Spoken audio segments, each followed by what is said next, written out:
Alright guys, yo, what up? So, it is the end of the year basically. The 2013 movie season has come to a wrap. Now we look forward to the 2014 movie season.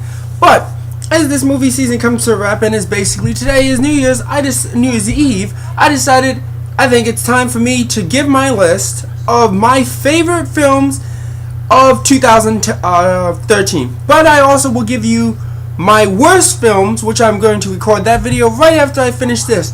So, without further ado, let's get this started. These are my top 10 favorite films of 2010. Now let me put, these are my opinion. These are movies based on my opinion. These don't have to be films that everybody likes. I'm sure tons of people might not even like some of these films on the list, or think they were just okay. But these are films that I loved, I enjoyed, I thought were great. That for this season. So, without further ado, let's kick this off. Kicking this off, number 10, Pacific Rim. Oh yes, Guillermo del Toro's kick-ass robot film, which gave me everything that I wanted. And basically, that film was what I wanted the Transformers films to be. But unfortunately, those films are directed by a complete moron called Michael Bay, and that most likely never ever happened. But yeah, this film was awesome, and I loved the thing about this movie I loved is how the unique designs of each robot and the cool design of the monsters, and the fact that these robots had weight to them. It's like when they swing, you actually felt like the robot just punching and hitting. It was just, I just loved that film. It was some of the most fun I had all summer in terms of going to the movies. It was probably the funnest movie I saw this summer. I enjoyed it. I had a ball. I was cheering. I was clapping along with all the stuff. So there we go. That number 10 was Pacific Rim. Number 9, is he? Yes, The Return of Superman. Yes, the Man of Steel. Man of Steel. Finally, this summer, I got to see a Superman film that I have been wanting to see for a very, very long time and didn't think would ever happen. Now, of course, we have the whole controversy and stuff going on with the sequel, Batman vs. Superman, but we're going to leave that out of it. Man of Steel, I loved it. I thought it was great. Yes, did it have its problems? Yes. I do think there was problems. I don't think it was a perfect film, but I think it was really good.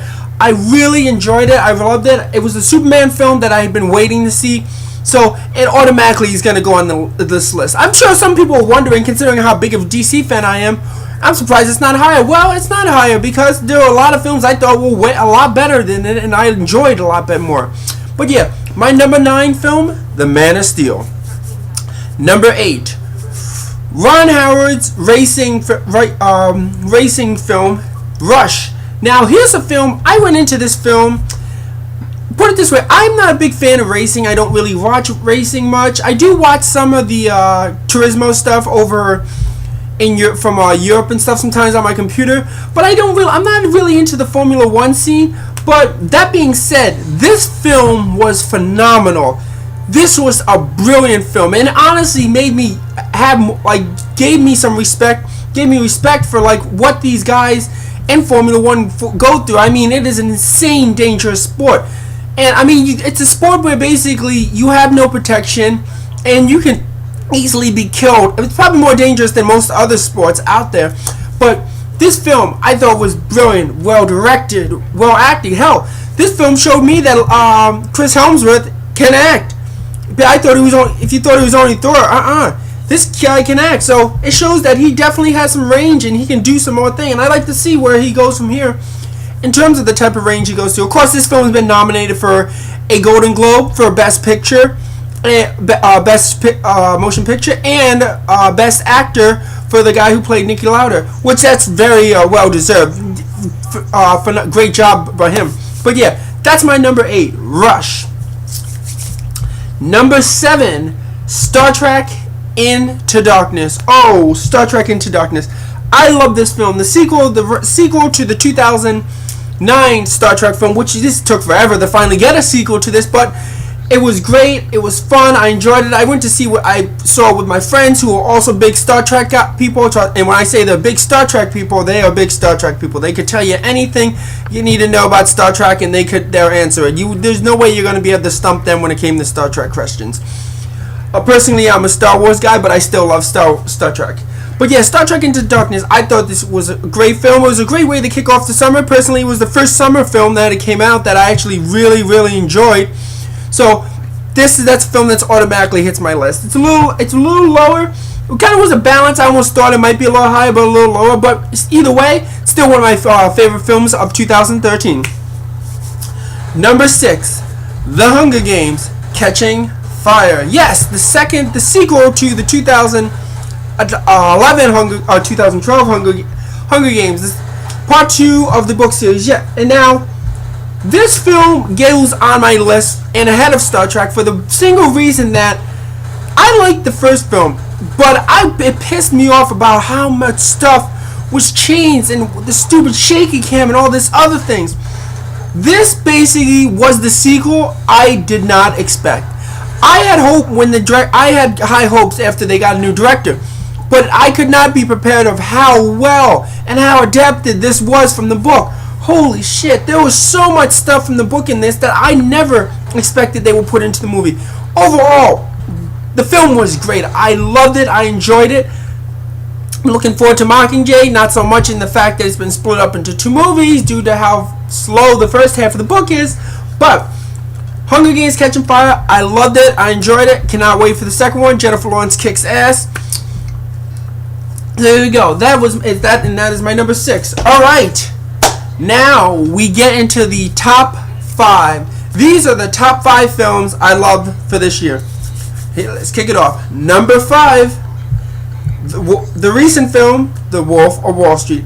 Oh my God, this film. Let me tell you something. Leonardo DiCaprio. This guy. Why doesn't this guy have an Oscar already? I mean, seriously, give this man an Oscar. This is easily Leo's best performance since Blood Diamond. Easily. I love Blood Diamond. I thought he gave a phenomenal performance in that. I honestly believe had he not been nominated the same year as Forrest Whitaker from The Last King of Scotland, who also gave a brilliant performance in that film, Leo would have won that year. But Leo knocked it out of the park in this film. Oh my God. I think Leo was at like another level in terms of his acting in this film. I thought this film was great. Of course, there's a lot of people who I think are just not getting this film, or just some people across who just find this film outrageous and vulgar and don't want any part of it. But that's not me. I don't care about that type of stuff. I go into a movie to see a well put together ensemble. And this film was beyond well. Scorsese has yet to let me down. He's a great director. Him saying that he only wants to make 2 more films is really sad, because that means we're going to lose a great director. But yeah, it's The Wolf of Wall Street. Phenomenal film. Number 12. 12 Years a Slave. Oh man. This was a very deep and well done film. That being said, I love this movie, but I do not like the director. Steve McQueen is a pretentious ass, in my personal opinion, after seeing him in interviews and stuff. But does that mean I hate the film? No, that does not take anything away from the film. Just because I don't like the director does not mean this film wasn't phenomenal. And it's most likely going to win Best Picture at the Golden Globes. It's most likely going to win Best Picture at the Oscars. And that's just the way it is. And most likely Steve McQueen's going to win Best Director. This film is almost prized to win all the awards. Would I like it to win all the awards? No, but I think it's really going to. I think it deserves certain things, but I'm not going to get to that yet, because that would kind of screw up what I still have to go with my best film. But 12 Years a Slave, phenomenal. Hard film to watch, a very hard film to watch at times. Very dark, but wow. Brilliance in terms of filmmaking. Brilliance. Alright. Here we go. We only have 3 to go. Top 3 films. Number 3.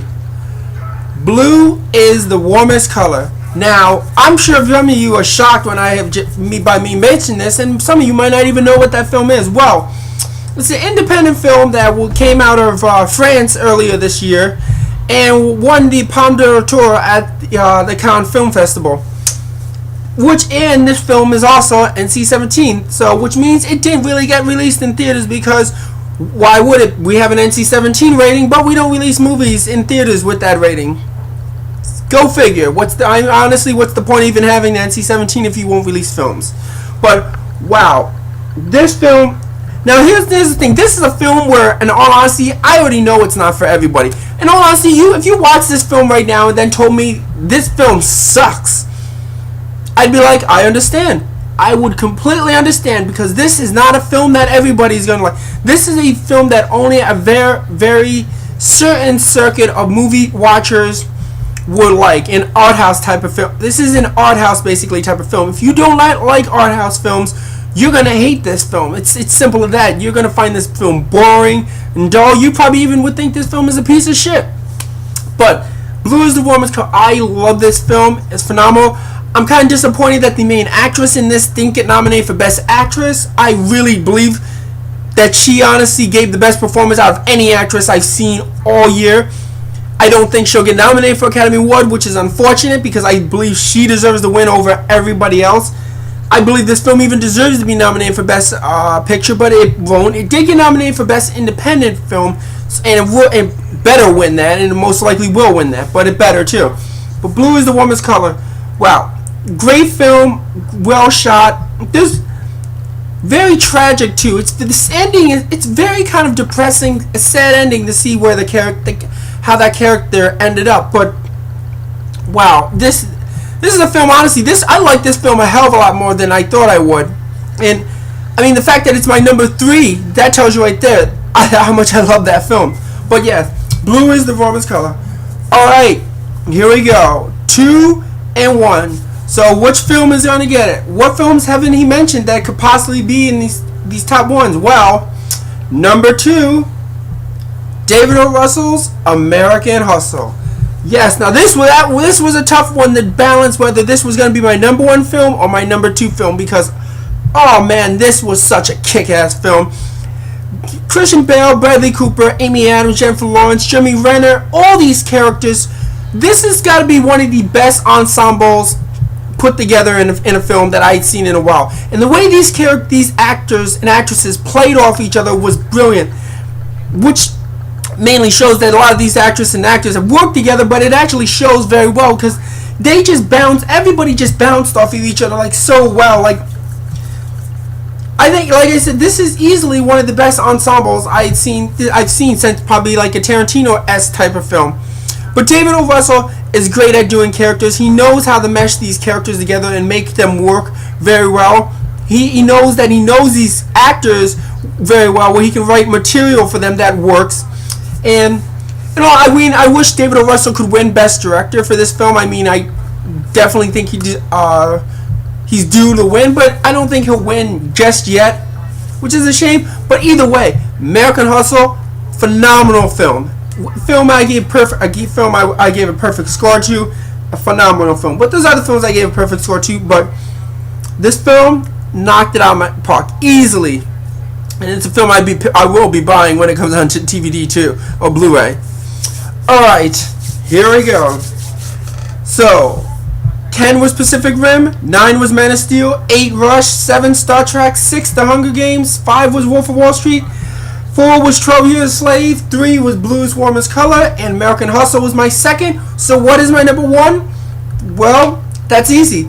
The one film I saw this year that is easily one of the most mesmerizing films I've seen in the last decade, and that would have to be Alfonso Cuarón's cinematic masterpiece, Gravity. Holy shit. I am so glad that I got to see this in theaters, in IMAX and in 3D. This was an experience that I'll never forget in terms of seeing a movie. Alfonso Cuarón, in my opinion, has created his cinematic masterpiece when it comes to this film. And then I'm not even a Sandra Bullock fan that much, but she just gave an insane performance in terms of the point of making you really feel for this character. For all the shit she went through, it just makes you go, come on. Every minute that something bad would go wrong with her. But this film, so energetic. The use of no sound in this was great. The fact that You don't hear anything in this when they're in space, when things are being destroyed. Nothing. It's just the particles flying. You don't. I love when directors do that. If you're gonna make a sci-fi and a space film, this is basically how you do it. Musical score. The musical score was beyond brilliant. The musical score that plays when she's re-entering Earth is such a chilling. Seriously, that score seriously had the hair on my arms sticking up. It's such a chilling and beautiful theme. This film, it was a film I would not forget for a long time. I would definitely be buying it, but it won't be the same definitely watching it at home. This is something I am glad I experienced in the theater. And I honestly, with this film, I think Alfonso Cuarón is now set himself as being a phenomenal and one of the great directors of our time right now. The man has got so much talent, and I'm glad of how big this film has become in terms of money, because this basically means that maybe he's talked about before this that he doesn't think he'd ever get to make his passion project, but I think he's definitely going to get to make it now. With how successful Gravity has been, I think studios would be willing to finance his passion film, and I'm be willing to see it, because this guy is a rock star in the movie industry, and at this point I will go see anything this guy does. Just brilliant director. It's a shame he didn't continue with the Harry Potter films. I mean, Prison of Azkaban was such a great directed film, but I mean, there's not much I can say about Gravity that everybody else hasn't already said, and it's all true. This film is just brilliant, visually just stunning. But so there you go, my top 10 films of 2010. So what do you think? Do you agree with some of them? I'm sure there's some on here that you don't like. Maybe there's a lot on here you don't like. Maybe you don't like any of them. But you know what? Leave some comments below and tell me. I'm not going to ask you for 10, but tell me what your top 5 films were of the 2013 season. And next, right after I stop this video, I will be putting up the fun video, which is the worst films of 2013. Films I think are a piece of shit. So, I will see you guys in the next video.